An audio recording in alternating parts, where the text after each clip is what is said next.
This week on International Development News, the Obama administration isn't the only part of U.S. government concerned about foreign aid spending, as investigations into the work of IRD, a leading nonprofit contractor, continue.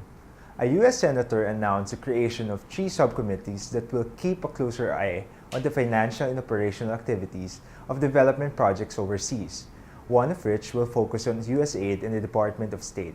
These new groups include subcommittees on State Department and USAID management, international operations and bilateral international development, multilateral international development, multilateral institutions in international economic, energy, and environmental policy, and lastly, a subcommittee on Africa and global health policy.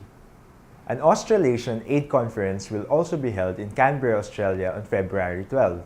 The 2-day conference, hosted by the Australian National University's Development Policy Centre and the Asia Foundation, hopes to shed light on the development issues surrounding the Asia-Pacific region.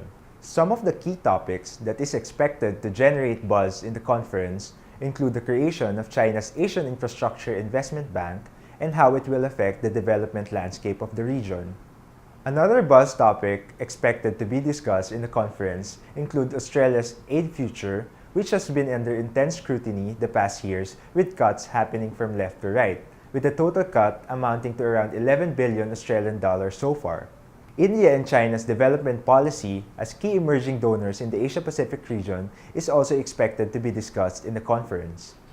Last weekend, Myanmar held its 3rd Development Cooperation Forum in the capital Naypyidaw, where the discussions focused on inclusive development. Myanmar has become a donor darling the past years after transitioning to democracy after decades of military rule.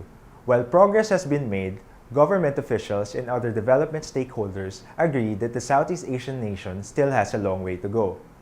Japan has also given the green light to a new aid charter highlighting the new guidelines for international aid that for the first time clearly gives Japan the permission to provide foreign armed forces, although limited to non-military purposes. This developing story will be focused on by Devex over the next few days and look at how it will affect Japan's and the region's development future. For the latest in global development news, stay tuned to Devex.com.